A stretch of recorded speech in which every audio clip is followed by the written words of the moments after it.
Et donc tout part de l'intention que tu as lorsque tu commences l'appel. Et évidemment, nous, dans le cabinet, on a aussi des appels de vente parce que toujours le premier contact avec le client, voilà, c'est tu regardes grosso modo la situation du client, tu vois s'il y a un service qui correspond et tu dois aider le client à prendre l'action de demander de l'aide.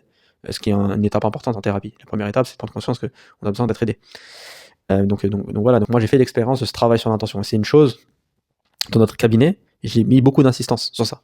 C'est-à-dire l'équipe commerciale du cabinet, je leur rappelais tout le temps qu'il faut mettre la bonne intention. Il ne faut pas mettre l'intention de vendre, il faut mettre l'intention d'aider la personne.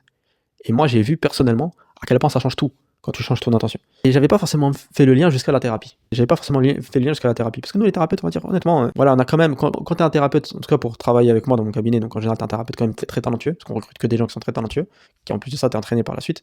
En général, tu as quand même des talents thérapeutiques. Donc naturellement, tu as ce talent humain, tu as ce contact humain. Et aussi, il faut dire la vérité, en général, les thérapeutes, c'est des chic types.